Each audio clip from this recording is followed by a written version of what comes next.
आप सभी प्यारे दोस्तों का हार्दिक स्वागत है, अभिनंदन। मैं आशा और उम्मीद कर रहा हूं कि आप सभी स्वस्थ होंगे, मस्त होंगे, निरंतर अपनी तैयारी के अंदर व्यस्त होंगे। आज हम राजस्थान के अभ्यारण्यों से संबंधित विगत परीक्षा में पूछे गए महत्वपूर्ण क्वेश्चनों पर डिस्कशन करेंगे और ये आने वाली हर एग्जाम के लिए इंपॉर्टेंट क्लास होगी। आज का हमारा पहला क्वेश्चन, राष्ट्रीय मरु उद्यान किन जिलों में फैला हुआ है? तो इसका राइट आंसर होगा राष्ट्रीय मरु उद्यान बाड़मेर और जैसलमेर जिले में फैला हुआ है। इसका राइट आंसर होगा एक नंबर, जैसलमेर व बाड़मेर जिले में राष्ट्रीय मरु उद्यान फैला हुआ है। ये राजस्थान का क्षेत्रफल की दृष्टि से सबसे बड़ा अभ्यारण्य है। राजस्थान का सबसे बड़ा अभ्यारण्य कौन सा हुआ? राष्ट्रीय मरु उद्यान। और ये इसका नाम भले ही राष्ट्रीय मरु उद्यान है, लेकिन ये राष्ट्रीय उद्यान का दर्जा अभी तक इसको नहीं मिला है। ये केवल और केवल क्या है? अभ्यारण्य है। और इस राष्ट्रीय मरु उद्यान अभ्यारण्य की स्थापना 8 मई 1981 को की गई थी। और यह क्षेत्रफल की दृष्टि से राजस्थान का सबसे बड़ा अभ्यारण्य माना जाता है। तो इसका क्षेत्रफल कितना है? इसका क्षेत्रफल है 3162 वर्ग किलोमीटर। कितना है?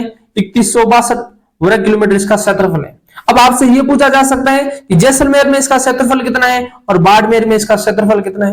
तो जैसलमेर में 1900 वर्ग किलोमीटर इसका क्षेत्रफल है और बाड़मेर में 1262 वर्ग किलोमीटर बाड़मेर फैला हुआ है। अगर ऑल ओवर इसका क्षेत्रफल पूछे तो आपका आंसर होगा 3162 वर्ग किलोमीटर और जैसलमेर में पूछे तो आपका आंसर होगा 1900 वर्ग किलोमीटर और बाड़मेर में प्रश्न पूछे तो आपका आंसर होगा 1262 वर्ग किलोमीटर।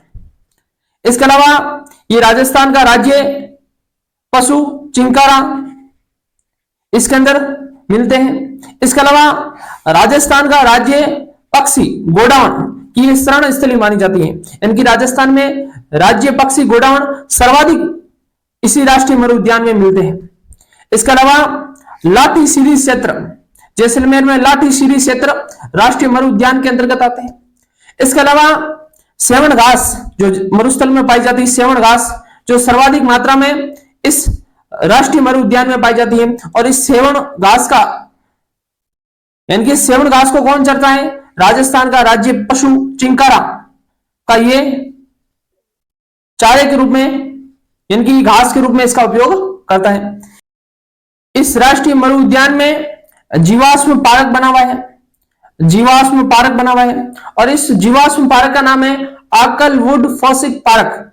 आकलवुड फॉसिल पार्क इस जीवाश्म उद्यान का नाम है, जहां पर 18 करोड़ वर्ष पुराने जुरासिक काल के, कौन से काल के? जुरासिक काल के जीवाश्म प्राप्त हुए। तो जीवाश्म पार्क कहां है? राष्ट्रीय मरु उद्यान में। कौन से गांव में? ये आंकल गांव में। और इसलिए यहां पर बना हुआ है आकलवुड फॉसिल पार्क, और जिसमें जुरासिक काल के, किसके? जुरासिक काल के 18 करोड़ वर्ष पुराने जीवाश्म यहां से प्राप्त हुए। अगला क्वेश्चन, राष्ट्रीय मरु उद्यान को किस नाम से भी जाना जाता है? तो राष्ट्रीय मरु उद्यान को जीवाश्म उद्यान के नाम से भी जाना जाता है, क्योंकि इस राष्ट्रीय मरु उद्यान के अंदर जीवाश्म पार्क बना हुआ है, आकलवुड फॉसिल पार्क, इसलिए इसे जीवाश्म उद्यान के नाम से भी जाना जाता है, जहां से जुरासिक काल के 18 करोड़ वर्ष पुराने जीवाश्म प्राप्त हुए हैं। अगला क्वेश्चन, और पीवना सांप भी निम्नलिखित में से कौन सा 3162 वर्ग किलोमीटर के क्षेत्रफल में फैला हुआ और थार के मरुस्थल के पारिस्थितिकी तंत्र और उसके विविध जीवों का उत्कृष्ट उदाहरण है? तो इसका राइट आंसर होगा जैसलमेर का राष्ट्रीय मरु उद्यान। इसका राइट आंसर होगा 2 नंबर का मरुभूमि राष्ट्रीय उद्यान। इसका राइट आंसर होगा 2 नंबर का। अगला क्वेश्चन, शेरगढ़ वन्य जीव क्षेत्र निम्नलिखित में से किस जिले में स्थित है? तो शेरगढ़ वन्य जीव अभ्यारण्य जो कि 12 जिले में है। कहां पर है? 12 जिले में है। और ये परवन नदी के किनारे है, यानी कि परवन नदी इसी के शेरगढ़ अभ्यारण्य में से जाती है। और शेरगढ़ अभ्यारण्य जो 12 जिले में है, जो सांपों की शरण स्थली मानी जाती है, यानी कि ये सांपों के लिए प्रसिद्ध है। इसका राइट आंसर होगा 1 नंबर। अगला क्वेश्चन, वन्य जीव अभ्यारण्य एवं जिलों में से कौन सा सही सम्मिलित नहीं है? शेरगढ़ सिरोही में गलत है। शेरगढ़ कहां पर है? 12 में। जो सांपों की शरण स्थली कहा जाता है, किसको? सांपों की शरण स्थली कहा जाता है, और ये परवन नदी के किनारे, परवन नदी की। और इस शेरगढ़ अभ्यारण्य की स्थापना कब हुई थी? तो इसकी स्थापना 1983 ईस्वी के अंदर शेरगढ़ अभ्यारण्य की स्थापना हुई थी। तो ये शेरगढ़ अभ्यारण्य कहां पर है? बारां जिले में। इसे सांपों की शरण स्थली कहा जाता है, और ये इसमें से कौन सी नदी गुजरती है? तो आपका आंसर होगा परवन नदी गुजरती है। और इस शेरगढ़ अभ्यारण्य की स्थापना कब हुई थी? तो 1983 में हुई थी, 1983 ईस्वी के अंदर इसकी स्थापना हुई थी। इसके अलावा इसका राइट आंसर होगा 1 नंबर का तालसा अभ्यारण्य चूरू के अंदर है, रामसागर धौलपुर के अंदर है, सज्जनगढ़ उदयपुर में है। इसके अलावा धौलपुर में कौन से? एक केसर बाग धौलपुर में है, रामसागर धौलपुर में, और वन विहार ये भी धौलपुर में। तो धौलपुर में 3 इंपोर्टेंट अभ्यारण्य याद रखना, एक रामसागर अभ्यारण्य धौलपुर में, केसर बाग धौलपुर में, और वन विहार कहां पर है? धौलपुर में, और सज्जनगढ़ कहां है? उदयपुर में। अगला क्वेश्चन, निम्न में से कौन सा अभ्यारण्य राजस्थान के धौलपुर जिले में स्थित नहीं है? क्या धौलपुर जिले में स्थित नहीं है? इसका मतलब धौलपुर जिले में रामसागर है, केसर बाग है, और वन विहार कहां पर है? धौलपुर में। लेकिन शेरगढ़ अभ्यारण्य धौलपुर में नहीं है। कहां पर है? बारां में। शेरगढ़ अभ्यारण्य कहां पर है? बारां में। इसकी स्थापना 1983। इसके अंदर से कौन सी नदी गुजरती है? तो परवन नदी जा रही है, और सांपों की शरण स्थली के रूप में जाना जाता है शेरगढ़ अभ्यारण्य। और एक शेरगढ़ आपसे दुर्ग पूछे, वो भी कहां पर है? बारां में, जिसे कोसवर्धन दुर्ग के नाम से जाना जाता है। अगला क्वेश्चन, रामसागर वन्य जीव अभ्यारण्य स्थित है, तो इसका राइट आंसर होगा धौलपुर के अंदर। धौलपुर के अंदर रामसागर, केसरबाग और वन विहार, ये 3 अभ्यारण्य धौलपुर जिले में है। अगला क्वेश्चन, और बारां में कौन सा है? शेरगढ़ अभ्यारण्य कहां पर है? बारां में। अगला क्वेश्चन, निम्नलिखित जोड़ों में से कौन सा सुमेलित नहीं है? सज्जनगढ़ उदयपुर में, बिल्कुल सही है। रणथंभौर सवाईमाधोपुर में, बिल्कुल सही है। सरिस्का अलवर में, बिल्कुल सही है। रामसागर कोटा में, जो कि गलत है, क्योंकि कोटा में रामसागर नहीं है। रामसागर कहां पर है? धौलपुर में। रामसागर, केसरबाग और वन विहार ये कहां पर है? धौलपुर के अंदर। 3 अभ्यारण्य याद रखना धौलपुर के अंदर, केसरबाग, रामसागर और वन विहार। अगला क्वेश्चन, केसरबाग वन्य जीव अभ्यारण्य स्थित है, तो इसका राइट आंसर होगा धौलपुर में। अगला क्वेश्चन, वन विहार अभ्यारण्य है, तो धौलपुर में इसका राइट आंसर होगा। अगला क्वेश्चन, निम्नलिखित में से कौन सा वन्य जीव अभ्यारण्य जिला सुमेलित नहीं है? सोरसन बारां, बिल्कुल सही है। वन विहार धौलपुर, बिल्कुल सही है। वन बारट अभ्यारण्य कहां है? भरतपुर में। तो भरतपुर में कौन सा हुआ? एक तो केवलादेव घना पक्षी विहार भरतपुर में, और एक वन बारट अभ्यारण्य कहां पर है? धौलपुर में। और केसरबाग कहां है? उदयपुर में नहीं, कहां पर है? धौलपुर में। कहां पर है? धौलपुर में। उदयपुर में कौन सा है? सज्जनगढ़ है। तो इसका राइट आंसर होगा, सही सुमिलित नहीं है, तो इसका राइट आंसर होगा 4 नंबर का। किस शहर में राज्य का प्रथम बर्ड पार्क स्थापित किया गया? नागौर में, प्रतापगढ़ में, अलवर में या उदयपुर में? तो इसका राइट आंसर होगा उदयपुर में। राजस्थान के मुख्यमंत्री के द्वारा 12 मई 2022 को राजस्थान का पहला पक्षी उद्यान, राजस्थान का पहला पक्षी उद्यान, राजस्थान का पहला बर्ड पार्क की स्थापना उदयपुर के अंदर की गई थी। उदयपुर का गुलाब बाग के अंदर राज्य का पहला पक्षी उद्यान का लोकार्पण किया था। और उदयपुर के अंदर मेनार गांव याद रखना, उदयपुर का मेनार गांव जो आर्द्र भूमि एवं पक्षी गांव के रूप में प्रसिद्ध है। तो उदयपुर का मेनार गांव याद रखना, जो पक्षी गांव के रूप में प्रसिद्ध है और आर्द्र भूमि के लिए प्रसिद्ध है। उदयपुर का मेनार गांव, आने वाले एग्जाम से आपके अंदर क्वेश्चन पूछा जा सकता है। और यदि आपको ऐसा लगता है कि कंटेंट अच्छा है तो प्लीज लाइक जरूर करना, एक अच्छा सा कमेंट जरूर करना, और अपने अन्य साथियों को इस चैनल के बारे में और जानकारी भी देना। अगला क्वेश्चन, पक्षी गांव के नाम से प्रसिद्ध मेनार गांव राजस्थान के किस जिले में स्थित है?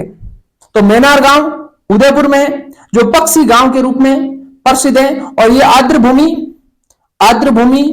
एवं पक्षी उद्यान के लिए, यानी कि पक्षी गांव के रूप में कौन सा गांव प्रसिद्ध है? मेनार गांव, जो उदयपुर में है। तो इसका राइट आंसर होगा 1 नंबर का। अगला क्वेश्चन,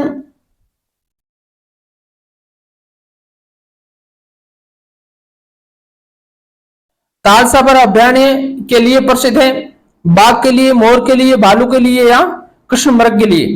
तो तालसा पर अभ्यारण्य कहां पर है? चूरू में। कहां पर है? चूरू में। ये किसके लिए प्रसिद्ध है? तो ये कृष्ण मृग काले हिरणों के लिए प्रसिद्ध है। तो तालसा अभ्यारण्य कहां पर है? चूरू के अंदर है। किसके लिए प्रसिद्ध है? कृष्ण मृग या काले हिरणों के लिए प्रसिद्ध है। ये कृष्ण मृग की शरण स्थली मानी जाती है। कौन सा अभ्यारण्य? तालसा अभ्यारण्य चूरू। और यहाँ पर प्रवासी कुर्जा यानी कि प्रवासी पक्षी कुर्जा भी यहाँ पर आती है। तो ये तालसा अभ्यारण्य कृष्ण मृग यानी कि काले हिरणों के लिए प्रसिद्ध है। इसके अलावा कुर्जा के लिए भी प्रसिद्ध है। कुर्जा के लिए राजस्थान के अंदर एक खिंचन गांव जोधपुर और एक तालसा अभ्यारण्य चूरू जो कुर्जा के लिए प्रसिद्ध है। और काले हिरणों के लिए भी कौन सा प्रसिद्ध है? तालसा अभ्यारण्य चूरू। इसकी स्थापना की घोषणा 1962 में की गई थी, यानी कि तालसा पर अभ्यारण्य की घोषणा 1962 में की गई थी। और इस अभ्यारण्य के अंदर राजस्थान सरकार के द्वारा बजट 2021-22 के अंदर आपसे यह प्रश्न पूछा जा सकता है और एक बार एग्जाम में पूछा भी है। राजस्थान सरकार का बजट 2021-22 के अंतर्गत तालसा पर अभ्यारण्य चूरू के अंदर वन्य जीव, ये नाम लिख लेना, वन्य जीव प्रबंधन एवं रेगिस्तान पारितंत्र प्रशिक्षण संस्थान की स्थापना की गई। यानी कि राजस्थान सरकार के द्वारा बजट 2021-22 के अनुपालन में तालसा अभ्यारण्य चूरू में वन्य जीव प्रबंधन एवं रेगिस्तान पारितंत्र प्रशिक्षण संस्थान की स्थापना की गई थी। कहां पर? तालसा अभ्यारण्य चूरू के अंदर। आने वाले एग्जाम के अंदर आपसे प्रश्न पूछा जाएगा कि राजस्थान के कौन से अभ्यारण्य के अंतर्गत वन्य जीव प्रबंधन एवं रेगिस्तान पारितंत्र प्रशिक्षण संस्थान की स्थापना की गई थी राजस्थान सरकार के द्वारा बजट 2021-22 के अंदर। तो उस समय आपका राइट आंसर होगा तालसा अभ्यारण्य चूरू। अगला क्वेश्चन, कौन सा वन्य जीव अभ्यारण्य काले हिरण और कुर्जा के लिए प्रसिद्ध है? तो सज्जनगढ़ अभ्यारण्य कहां पर है? उदयपुर में है। गजनेर अभ्यारण्य कहां पर है? बीकानेर में है। सरिस्का अभ्यारण्य कहां पर है? अलवर में। और तालसा अभ्यारण्य कहां पर है? चूरू में। तो और तालसा अभ्यारण्य किसके लिए प्रसिद्ध है? काले हिरण अर्थात कृष्ण मृग के लिए और कुर्जा के लिए भी प्रसिद्ध है। कौन सा? तालसा अभ्यारण्य चूरू।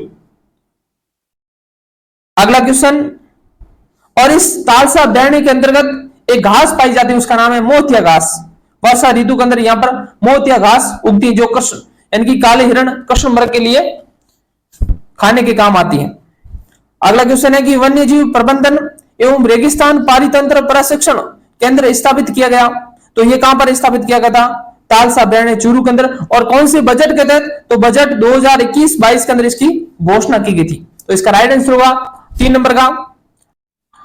राजस्थान का एकमात्र अभ्यारण्य जहां उड़न गिलहरी देखी जा सकती है, रामगढ़ विस्तारी अभ्यारण्य जो बूंदी, कोटा और थोड़ा बहुत भीलवाड़ा क्षेत्र में है, जो राजस्थान का चौथा टाइगर रिजर्व है, जो देश का 52वां टाइगर रिजर्व घोषित किया। यहां पर तो टाइगर पाए जाते हैं, इसका मतलब एक हो नहीं सकता। दूसरा, नाहरगढ़ अभ्यारण्य कहां पर है? जयपुर में, ये नहीं है। तीसरा, सीता माता अभ्यारण्य कहां पर है? प्रतापगढ़ में। और ये उड़न गिलहरी इसमें सर्वाधिक पाई जाती है, इसलिए इसे उड़न गिलहरी का सुरग कहा जाता है। उड़न गिलहरी का सुरग कहा जाता है। अब आपको मैं बता देता हूं कि सीता माता अभ्यारण्य कहां पर है, तो आपका आंसर होगा प्रतापगढ़ में। और थोड़ा बहुत चित्तौड़गढ़ क्षेत्र में भी मिलता है। तो सीता माता अभ्यारण्य कहां पर है? प्रतापगढ़ और चित्तौड़गढ़ में। और सीता माता अभ्यारण्य जिसे चीतल की भूमि कहा जाता है, इसे चीतल की मातृभूमि कहा जाता है, इसे चीतल की मातृभूमि कहा जाता है। सीता माता अभ्यारण्य जो अरावली, विंध्याचल पर्वतमाला और मालवा के पठार के संगम पर स्थित है। कहां पर?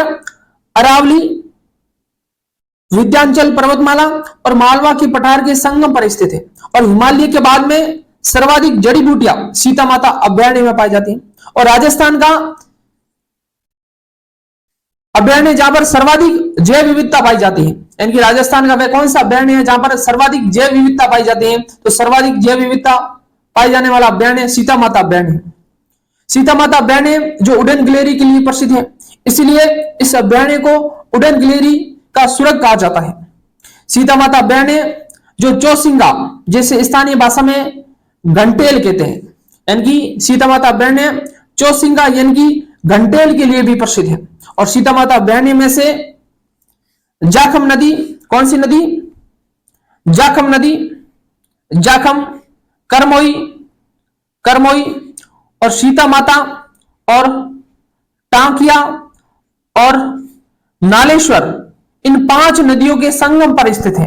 कौन सी? जाखम नदी, करमोई नदी, सीता माता नदी और टांकिया नदी और नालेश्वर नामक 5 नदियों के संगम पर सीता माता अभयारण्य स्थित है, जो प्रतापगढ़ और चित्तौड़गढ़ जिले में फैला हुआ है, जो उड़न गिलेरी के लिए प्रसिद्ध माना जाता है और चौसिंगा यानी कि घंटेल के लिए प्रसिद्ध माना जाता है। और इस अभयारण्य में सर्वाधिक सागवान के वृक्ष पाए जाते हैं, यानी कि सागवान के वृक्ष इसी के अंदर पाए जाते हैं। और राजस्थान में शुष्क सागवान के वृक्ष सर्वाधिक बांसवाड़ा में पाए जाते हैं, लेकिन अभयारण्य पूछे तो आपका आंसर होगा सीता माता अभयारण्य के अंदर सर्वाधिक सागवान के वन पाए जाते हैं। अगला क्वेश्चन, और वन विहार अभयारण्य कहां पर है? धौलपुर में। अगला क्वेश्चन, राजस्थान में सीता माता अभयारण्य किस जिले में स्थित है? तो इसका राइट आंसर होगा प्रतापगढ़ और चित्तौड़गढ़, क्योंकि प्रतापगढ़ ऑप्शन में नहीं है तो इसका राइट आंसर होगा चित्तौड़गढ़। प्रतापगढ़ और चित्तौड़गढ़ इन 2 जिलों में फैला हुआ सीता माता अभयारण्य जो उड़न गिलेरी के लिए प्रसिद्ध है, जिसमें हिमालय के बाद में सर्वाधिक जड़ी बूटियां पाई जाती हैं। इसी अभयारण्य में सर्वाधिक जैव विविधता पाई जाती है और ये अभयारण्य में सागवान के वृक्ष सर्वाधिक पाए जाते हैं। और इस अभयारण्य में 2 झरने हैं, एक का नाम है लव, एक का नाम है कुश। लव कुश 2 झरने इस सीता माता अभयारण्य में हैं। और ये उड़न गिलेरी और चौसिंगा, जिसका स्थानीय भाषा में घंटेल कहा जाता है, ये इसके लिए प्रसिद्ध है।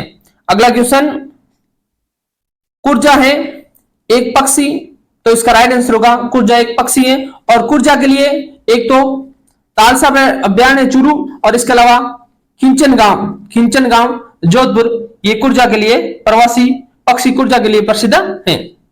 अगला क्वेश्चन, राजस्थान का खिंचन गांव जाना जाता है कुर्जा के लिए, तो इसका राइट आंसर होगा कुर्जा के लिए। और ये कहां पर है? जोधपुर में। कहां पर है? जोधपुर में।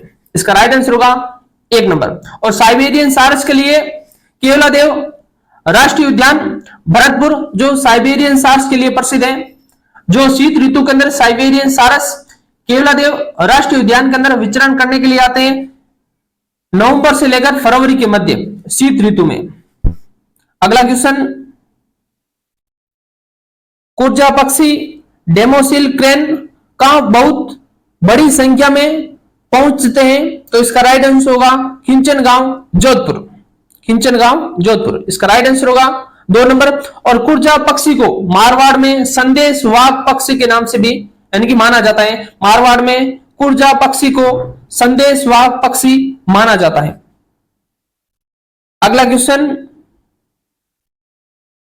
कुर्जा पक्षी विहार स्थित है, तो इसका राइट आंसर होगा 1 नंबर खिंचन जोधपुर में।